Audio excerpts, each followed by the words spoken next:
Coucou tout le monde. Alors aujourd'hui, on se retrouve pour parler d'un livre d'une autrice que j'adore qui s'appelle Virginie Grimaldi. Alors ça peut être controversé, on peut dire oui, c'est des romans d'été, c'est des romans feel good, machin. Mais tant mieux, tant mieux. J'avoue que tant mieux. Moi, j'aime bien lire de tout. Je lis autant de la littérature plus ancienne. Il y a une vidéo justement sur Madame Bovary sur ma chaîne, mais j'aime aussi énormément. Je crois que je les ai quasiment tous lus maintenant de Virginie Grimaldi. En tout cas, s'il m'en manque un ou deux, ils sont dans ma bibliothèque. Faut juste que je les lise. Donc, j'adore Virginie Grimaldi et ce que j'aime par-dessus tout chez Virginie Grimaldi, c'est son humour. Je la trouve décapante. J'adore la lire. J'adore la façon dont elle écrit et surtout la façon dont elle me fait exploser de rire en lisant. C'est incroyable.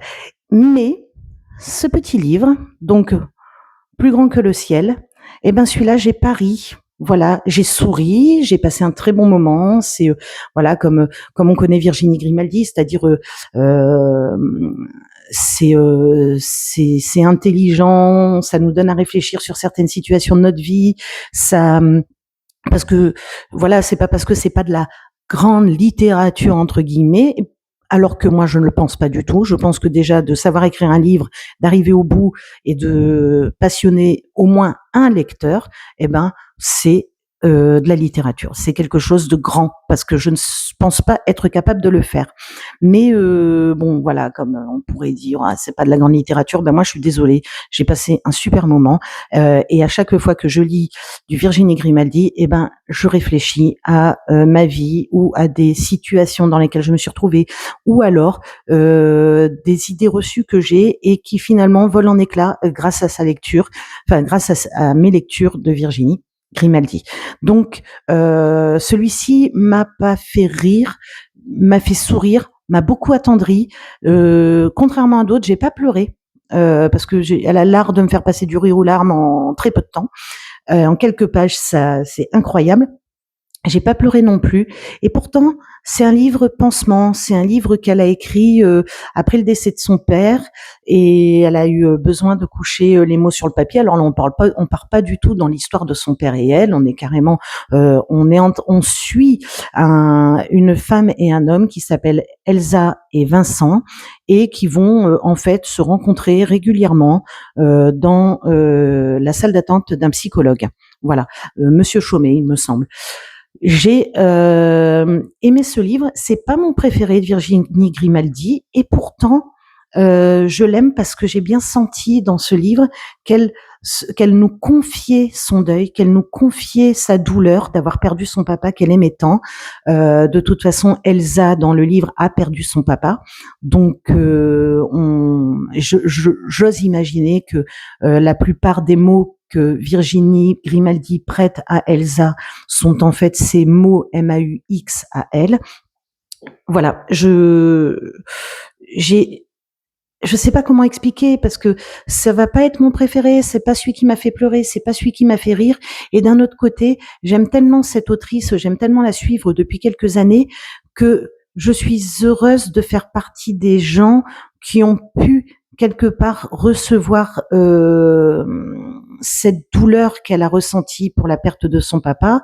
Moi, j'ai encore mes deux parents, donc je ne connais pas, je connais le deuil d'un parent parce que mon mari a perdu son papa et j'ai perdu mon beau-père qui était comme un père pour moi, mais c'est peut-être quand même pas une douleur comparable. Et là, j'ai vraiment été presque honorée qu'en tant que lectrice, elle nous confie, enfin qu'en tant que lecteur, parce qu'il n'y a pas que des fans qui lisent Virginie Grimaldi, bien que je pense qu'on est une majorité, mais qu'elle nous confie, voilà, je vous laisse ce sac lourd à porter, prenez-le, faites-en bon usage, et moi, j'ai pu me décharger de ça sans oublier mon papa, sans oublier tout ce qu'il était, d'ailleurs elle met des mots à la fin, elle raconte dans les remerciements une petite histoire que son papa, enfin voilà, par rapport à son papa, et enfin deux petites histoires, et je trouve que ça devait être une belle personne, voilà, donc elle l'a bien transmis. Ça. Ensuite, il y a aussi oui, parce qu'elle parsème, apparemment l'histoire, d'Elsa, avec des histoires qu'elle a vécues avec son papa, donc on ne sait pas, il est pas marqué, c'est quelque chose qu'elle garde pour elle. Mais malgré tout, vraiment, on sent qu'elle nous confie quelque chose, elle sent on sent qu'elle nous fait confiance pour la libérer de ce chagrin, en partie parce qu'on ne se remet jamais vraiment. Et donc oui, moi je fais aussi partie, parce que je parlais des remerciements, je fais partie de la personne qui lit tous les remerciements d'un livre, qu'il soit long ou court. Je trouve que ça fait partie de l'œuvre. Ça permet de savoir un petit peu comment l'auteur, sur quoi l'auteur s'est appuyé, sur quelle personne il s'est appuyé, sur alors des fois voilà, quand c'est une enquête, il y a souvent un spécialiste qui a été là pour aider, pour driver un petit peu l'auteur, mais aussi de savoir que cette personne a un mari, 2 enfants, qui lui sont d'un grand soutien, que sans eux, elle écrirait pas autant. Pour moi, les remerciements, ça fait partie de l'œuvre. Quand je regarde un film, je regarde le générique jusqu'à la fin, jusqu'au dernier logo, qui sont en général, alors sur les anciens films, qui étaient les logos des pellicules et tout ça, là c'est souvent les logos des soutiens, des marques et tout. Donc vraiment, je trouve que les remerciements sont très importants. Je les lis toujours à la fin, jamais au début, parce que je voudrais pas que par un effet de problème, en lisant ça, par un effet de magie, ça vienne me biaiser un petit peu la lecture, mais je trouve que ça fait intégralement partie de l'œuvre. Donc, je vous encourage, si vous ne le faites pas, à lire les remerciements. Oh, sinon, il n'y en aurait pas s'il fallait pas les lire. On va pas se mentir. Donc, très poète, hein, lire, mentir. Voilà, je suis en train de vous mettre des petits rimes comme ça, c'est vachement bien.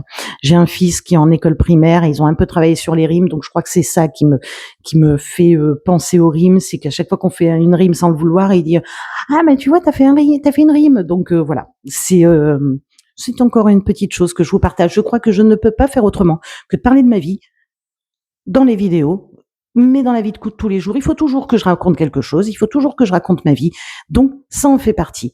Sur ce, je vous embrasse très fort. Et puis alors, à mon tour de faire quelques remerciements, je vous remercie de m'écouter.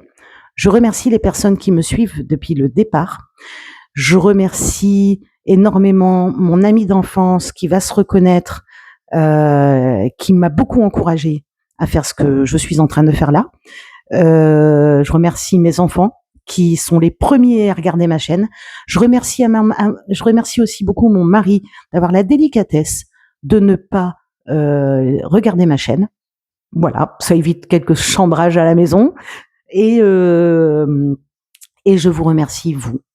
Voilà. Je disais qu'il fallait faire des remerciements. J'ai dû dire voilà à peu près une cinquantaine de fois dans la vidéo.